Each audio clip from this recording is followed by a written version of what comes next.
Hello, hello, bienvenue dans l'émission Be Inspired. C'est la rencontre avec des personnes ordinaires qui font des choses extraordinaires.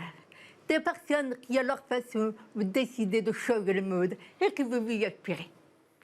Mon premier invité est Abdelkrim Bennour. Ses proches l'appellent Kim.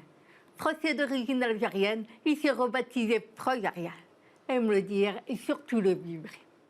Humaniste de l'âme, il a grandi à la campagne, le pays des mineurs.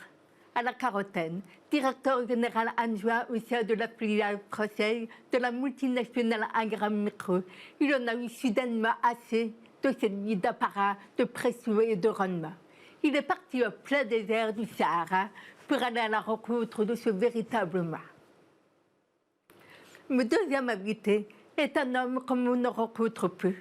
Aussi engagé dans la vie professionnelle que personnelle, Émeric Guégan impressionne tous ceux qui le connaissent.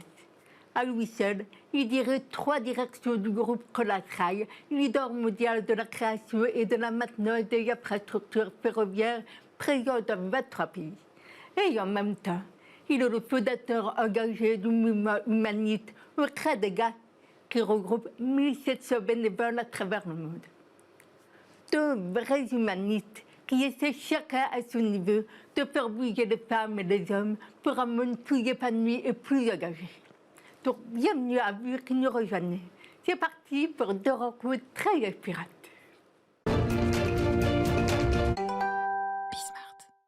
Et maintenant, j'ai la très grande joie d'accueillir Kim Bennour. Kim est un homme passionnant et d'une rare humilité.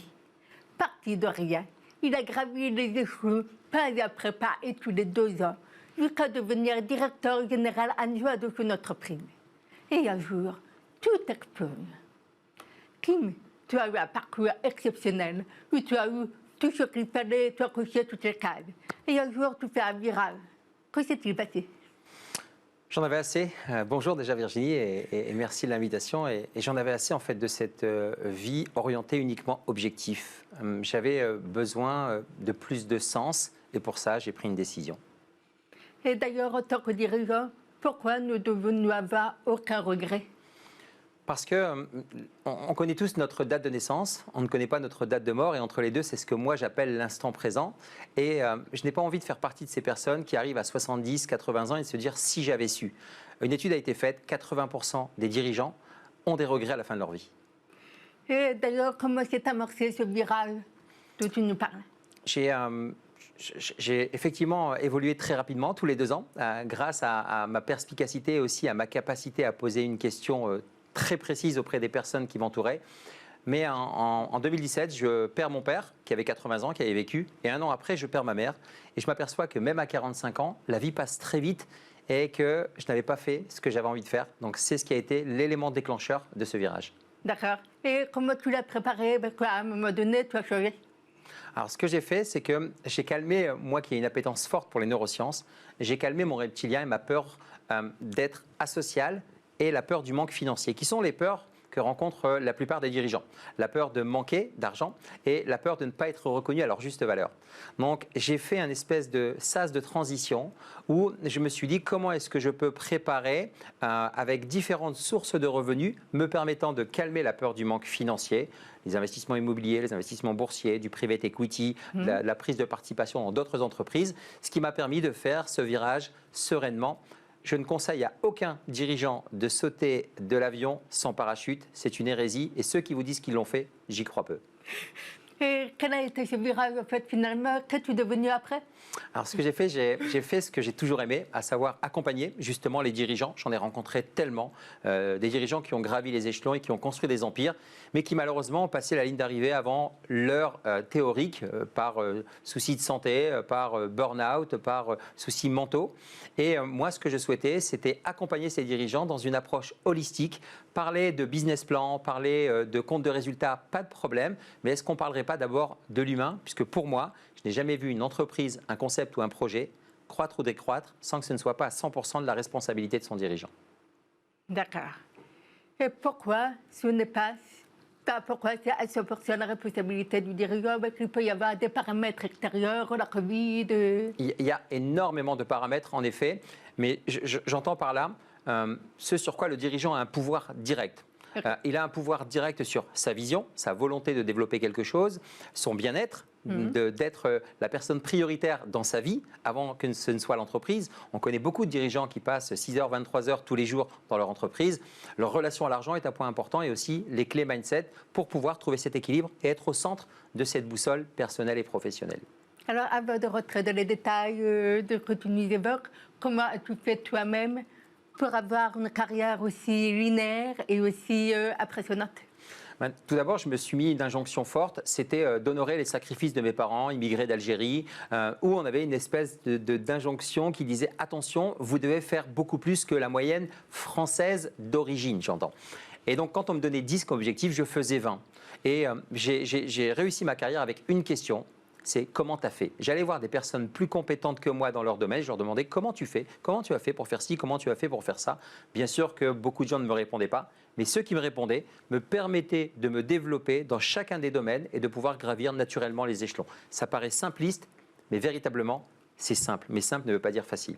Donc ça veut dire que ta qualité principale est d'écouter? D'écouter, une écoute active, de la curiosité. Je suis quelqu'un de très curieux et je suis aussi quelqu'un qui ne démord pas.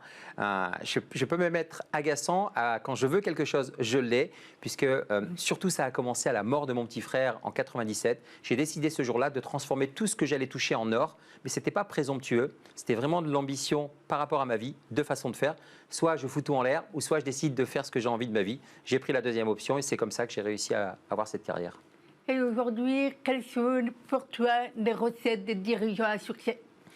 Ce sont les dirigeants qui acceptent toutes les facettes de leur personnalité. Ça veut dire que ce sont les personnes qui vont être en mesure de se poser au centre d'une espèce, je prends l'image de la boussole, et qui vont respecter 4 points cardinaux que j'ai analysés sur toute ma carrière, qui vont être ces 4 points nous permettant de trouver l'équilibre entre le pro et le perso. Tout d'abord, sa vision.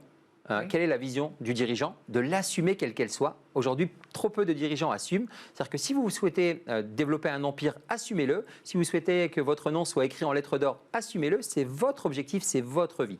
Que d'abord, que ces personnes-là incarnent leur vision. Ensuite, leur bien-être. Qu'ils doivent passer en priorité, bien manger, bien dormir, bien bouger. Je ne suis pas là pour être un moraliste sur le sujet. Les bases que l'on connaît tous, mais qu'on applique trop peu, puisqu'on est pris dans le système. Ensuite, la relation à l'argent. Quand le dirigeant comprend que l'argent est un flux constant et non pas un stock, ça fait une grande différence dans sa relation à l'argent et l'objectif est ailleurs. Et ensuite, les clés mindset. Quelles sont les clés de l'état d'esprit à avoir pour rester le plus souvent au centre de cette boussole et éviter de se perdre? Ah, génial. Et quel est le rapport avec le désert? Pourquoi est-il une place très importante de ta vie? Parce que quand j'ai perdu mes deux parents, j'avais besoin de faire une pause. Moi qui étais toujours entre les lounges d'aéroport et les avions et les salles de réunion, j'avais besoin de me poser et d'être déconnecté de ce monde. Donc ne pas avoir de réseau pour pouvoir écouter ce que ma petite voix intérieure me disait. Et j'ai trouvé la possibilité d'aligner un protocole qui est l'alignement des 4 C, corps, cœur, conscience, cerveau. Plus de pollution visuelle, plus de pollution auditive, donc se retrouver avec soi. Et je ne pouvais pas garder ça pour moi. Depuis, j'ai emmené plus de 500 personnes dans le désert du Sahara, avec des groupes et autres. Et l'avantage, c'est que contrairement à des salles de réunion à Paris, à Dubaï, à New York, à Johannesburg, peu importe dans le monde, là, on est obligé d'être face à soi, puisqu'on n'a pas l'échappatoire de « j'ai reçu un mail, j'ai un coup de téléphone » ou « je dois faire bonne apparence devant mes pairs ». Là, on est face à soi dans le désert et on parle vrai. On est dans ce que j'appelle la zone de sincérité radicale. Qu'est-ce que c'est la zone de sincérité radicale si tu veux aller un peu plus loin? Bien sûr. On a souvent entendu parler en management, en leadership, en coaching et en développement personnel, zone de confort, zone d'inconfort, zone d'apprentissage. Moi, je pense que la zone de sincérité radicale, c'est là où on ne triche pas avec soi. On est complètement honnête avec soi-même. Et on n'a pas besoin d'être face au projecteur. C'est juste face à soi en se disant, mais qu'est-ce que je veux faire de ma vie? Si je veux construire un empire, je construis un empire. Si je veux, la fameuse phrase « aller élever des chèvres dans le Larzac », ça me regarde, je fais ce que je veux. Mais c'est d'être sincère avec soi et aussi d'aller explorer ses côtés sombres, parce qu'on a tous des côtés sombres aussi, et de les assumer, de les accueillir et de travailler sur ces points-là pour ne plus avoir ce qu'on ne veut plus. Très clair. Merci. Et toi qui es issu de la diversité, en quoi tu as fait de cette diversité ta force? C'est ce que je te disais tout à l'heure. Moi, je me suis mis une injonction personnelle. Je devais devenir footballeur professionnel et malheureusement, je n'avais pas les clés du mindset. Donc, cet échec m'a fait devenir en colère vis-à-vis de moi-même. Donc, moi, j'ai été drivé par la colère. La colère d'être différent des autres dans le regard des autres, dans mon prénom, dans mon nom, même si je suis français et j'adore la France et j'adore aussi l'Algérie, on me disait par le regard que je devais faire plus. Donc, il y a eu une colère qui a été mon driver pendant très, très, très longtemps. Et je me souviens d'une discussion qu'on a eue ensemble aussi. Et il y a eu un déclic un jour qui m'a fait comprendre que cette colère pouvait être un moteur, mais aussi un saboteur à un certain moment. Et à un certain âge, j'ai décidé de transformer aussi cette colère, mais ça a été pendant très longtemps mon moteur pour calmer les peurs que j'avais, pour essayer de répondre à des injonctions que je m'étais fixées, à savoir honorer les sacrifices de mes parents, réussir socialement aussi, parce que je voulais aussi réussir ma vie. J'aime les belles choses, j'aime le voyage, j'aime les belles maisons, j'aime les belles voitures. Et tout ça m'a permis d'évoluer très rapidement jusqu'à un certain point, le jour où j'ai perdu mes 2 parents et que j'ai fait ce virage. Et d'ailleurs, quand tu dis que ça peut avoir un peu de négatif, qu'en était-il chez toi? Le perfectionnisme exacerbé et la notion d'injustice, c'est-à-dire que quand on est dans une espèce de sentiment d'injustice constant, on est à l'affût de tout. Donc, qu'est-ce qu'on fait? On monte dans sa tour d'ivoire et puis on se construit un rempart et puis on devient monsieur parfait. Moi, à défaut d'être devenu footballeur professionnel, j'ai cherché à devenir fils professionnel avec tout ce que ça comporte. Donc, je me suis mis une pression. Donc, la pression était beaucoup trop forte. Et à un moment, on lâche prise et on transforme cette colère par de l'amour inconditionnel. Et puis là, tout s'aligne naturellement et ce n'est pas incompatible, malgré le fait qu'on est dans une société où on est bombardé d'informations et on est sous les projecteurs constamment, surtout à ces niveaux de responsabilité. Et d'ailleurs, qu'est-ce que tu dirais aujourd'hui à toutes les personnes qui se sentent en colère, victimes d'injustice? C'est encore une fois d'assumer 100% des responsabilités et de comprendre une chose. Moi, jusque 40 ans, j'ai cherché à me remplir. C'est l'image du sablier. Je cherchais à me remplir pour les titres, les médailles, la réussite. Ce qui est très bien, je ne cracherai jamais dans la soupe. À un moment donné, la sagesse de l'âge ou l'âge avançant, on retourne le sablier et on aspire à autre chose, plus à donner et à distribuer.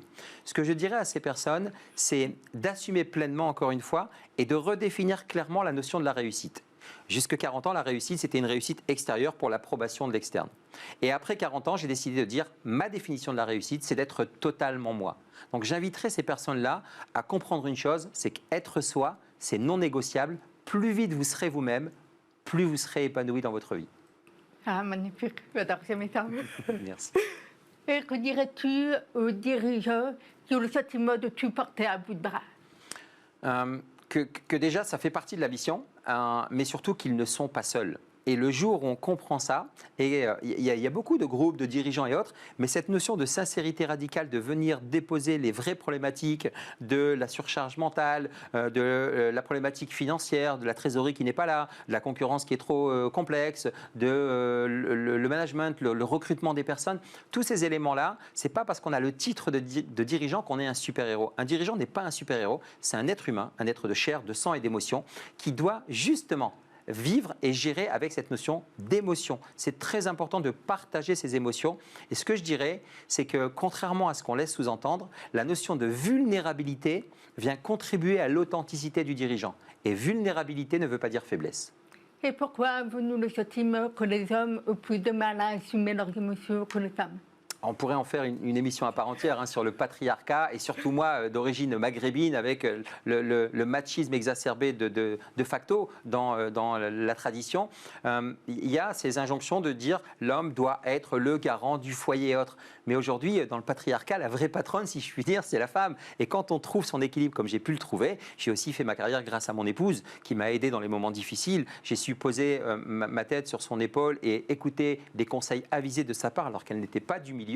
Et c'est cette notion justement de vulnérabilité qui ne veut pas dire faiblesse, qui permet de se replacer au centre de sa boussole et de trouver cet équilibre et aussi d'aligner son business à sa personne et inversement. Et les plus grands de ce monde que j'ai étudiés le font et c'est pour ça que je suis devenu maintenant mentor de dirigeants, coach de dirigeants et je les accompagne dans ce sens-là. Merci beaucoup Kim pour cette petite introspection. Merci beaucoup. C'était passionnant. Merci à toi, c'était top.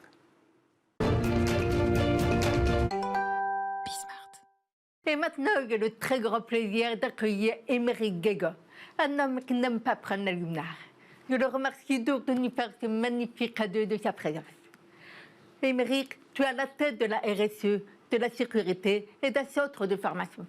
tu travailles énormément, mais tu arrives à dégager quand même 3 heures par jour pour le mouvement Okradega, qui regroupe 1700 bénévoles et qui a un réseau d'entraide extrêmement puissant.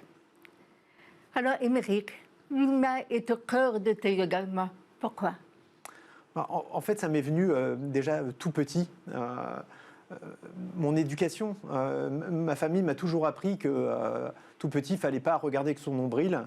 Et très rapidement, je me rappelle en primaire, j'ai la chance d'avoir un frère jumeau et mon frère jumeau et moi, on prenait les enfants qui étaient plus dans des situations un peu difficiles avec nous parce qu'on avait la force d'être jumeaux, c'est toujours effectivement un avantage et donc on les prenait déjà sous notre aile. Donc ça m'est venu vraiment très rapidement et grâce à une éducation effectivement très bienveillante et donc j'essaye de retranscrire ce qui m'a été apporté par ma famille.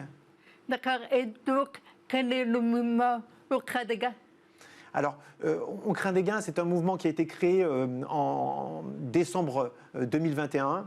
Pour la première fois, on avait démarré ce mouvement pour les quartiers nord de Marseille. Oui. On avait fait une collecte alimentaire pour les familles des lycéens. On s'était aperçu qu'effectivement, pendant les vacances scolaires, malheureusement,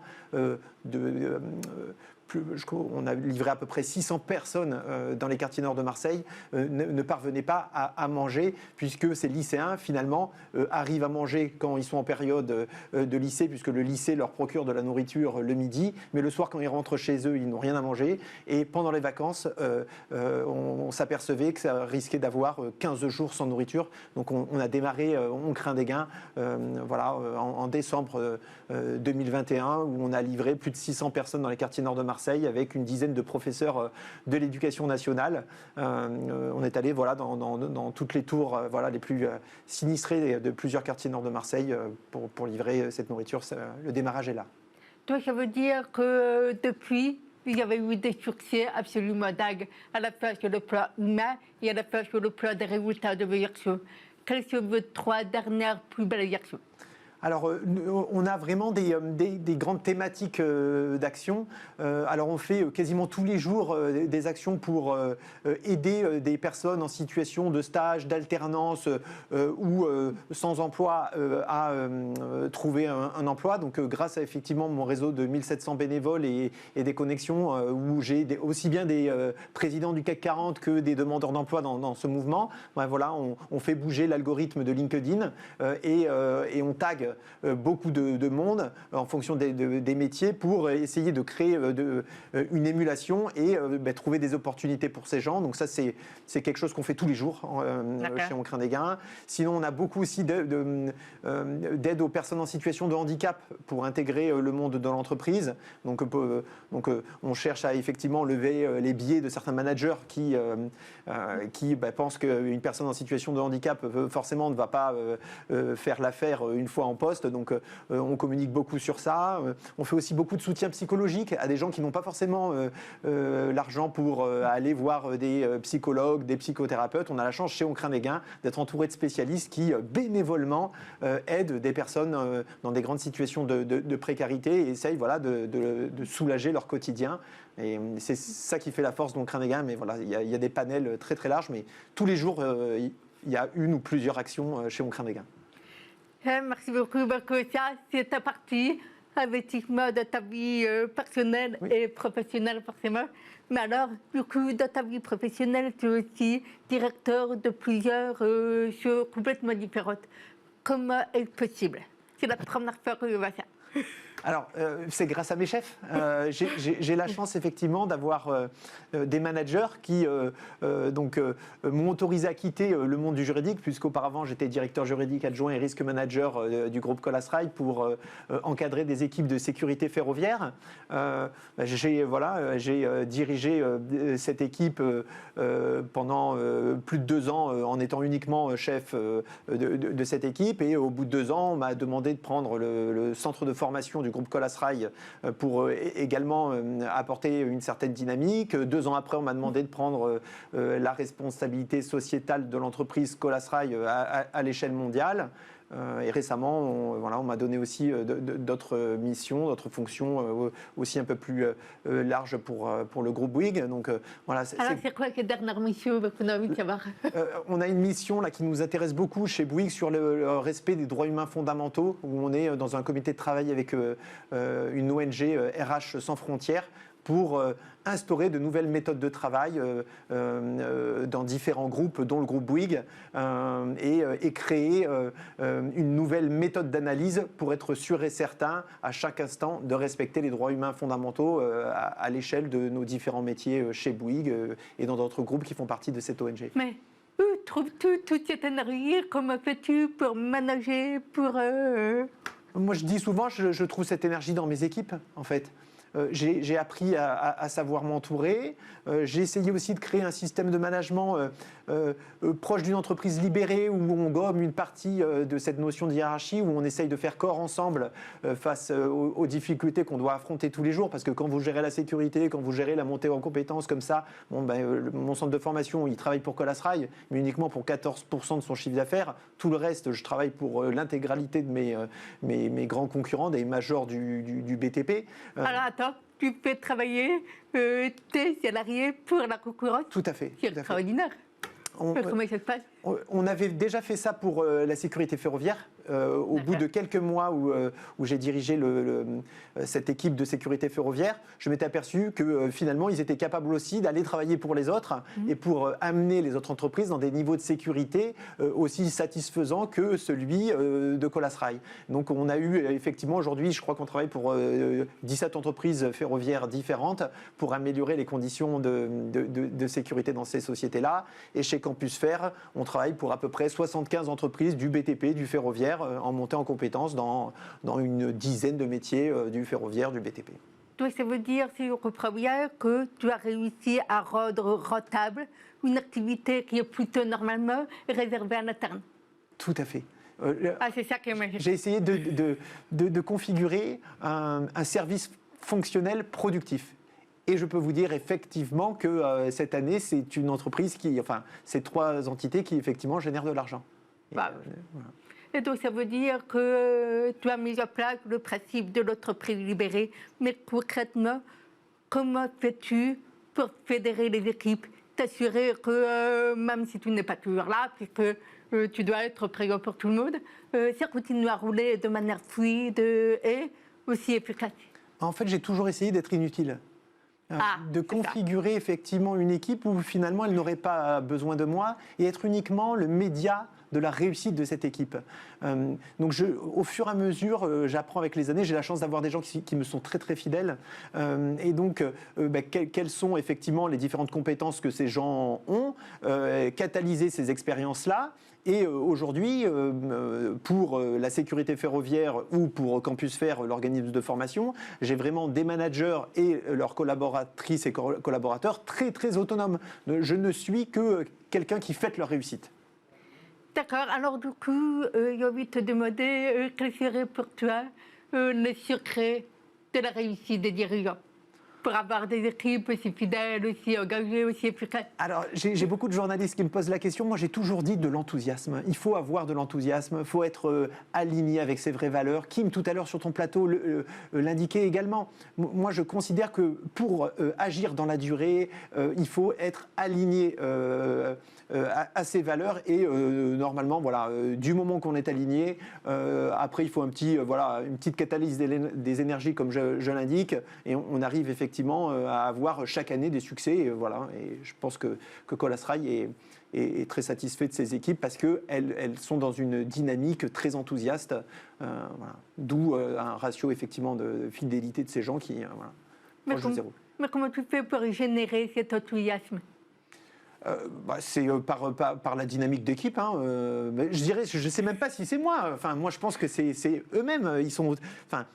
automatiquement, sachant qu'ils ont mon support tous les jours, ils exploitent leurs compétences et moi je les regarde avec une grande fierté, mais je ne fais que les regarder. Ah oui. Moi, quand même, Émeric. Vraiment, je suis totalement admirative. Et par rapport à l'organisation de Okradega, et ton activité professionnelle et que de temps en temps, tu embarques tes équipes dans tes actions. Alors tout à fait, parmi les bénévoles, on a des membres, enfin des salariés de la société Colas-Rail qui participent à des opérations de tout style. En fait, le principe d'Oncrain-des-Gains, c'est que moi j'attends pas que quelqu'un systématiquement agisse. C'est si le cœur lui en dit en fonction de la nature de l'opération, à ce moment-là, il s'associe à l'opération. Mais je ne force personne, il n'y a aucune adhésion. Donc aujourd'hui, on a chez Oncrain-des-Gains aussi bien des personnes étam, donc de niveau agent de maîtrise communément, que des cadres. On a même un directeur général qui fait partie d'Oncrain-des-Gains. Donc ça crée également des passerelles. On l'a vu dernièrement, on devait recruter une trentaine d'électriciens à toute vitesse pour un marché qu'on vient de gagner. Et grâce à Oncrain-des-Gains, on a eu plus de 2000 CV qui ont été à notre disposition pour pouvoir aller recruter chez ces électriciens et leur faire des mails pour les contacter en leur disant ben voilà, aujourd'hui chez Colas-Rail on a une nouvelle activité et on est capable de recruter 30 électriciens, ben viens qui veut. Donc il y a des passerelles, tous les jours il y a des passerelles entre Oncrain-des-Gains et Colas-Rail. On en bénéficie au niveau des ressources humaines, au niveau des personnes en situation de handicap également, puisque comme j'aide des personnes en situation de handicap intégrées dans l'entreprise, forcément j'ai tendance aussi à servir mon entreprise en premier. Donc c'est voilà, sans arrêt, il y a des points communs entre les initiatives humaines et dans la RSE, on dit toujours il faut avoir une fonction sociétale et Oncrain-des-Gains à cette fonction sociétale. Et que partagerais-tu aux personnes qui aujourd'hui se sentent vraiment victimes d'injustice? Alors, quand on est victime d'injustice, moi je dis toujours, il ne faut pas rester isolé. Il faut vraiment agir en réseau. Nous, on a créé ce réseau-là. Pour ça, en fait, on s'aperçoit en France comme dans d'autres pays, puisque aujourd'hui Oncrain-des-Gains est dans 7 pays différents. Si on est tout seul, j'appelle mes protégés les oubliés. Donc moi, je suis là pour les oublier, pour mettre un réseau à disposition de ces oubliés pour qu'ils ne se sentent pas seuls. Et on le voit encore avant-hier, il y a quelqu'un qui a fait une vidéo sur nous en disant « mais moi, je ne connaissais pas ces gens-là » et d'un seul coup, ils sortent un post et une déferlante de bienveillance sur LinkedIn à mon attention, et le monsieur était hyper touché en disant voilà, c'est impressionnant que du jour au lendemain on ait autant de témoignages de sympathie, mais parce que ce réseau-là il a été construit de manière à faire en sorte que les gens oubliés en France comme ailleurs ne soient plus oubliés, puisque aujourd'hui, on peut encore avoir foi en l'humanité et les membres de Oncrain-des-Gains sont des spécialistes de ce sujet. Et d'ailleurs, Émeric, merci infiniment de nous rappeler qu'à votre nous sommes des frères et des sœurs de sang. Tout à fait. C'est la fin de cette émission. J'espère que vous avez passé un très joli moment avec nous. Et à très vite pour la suite.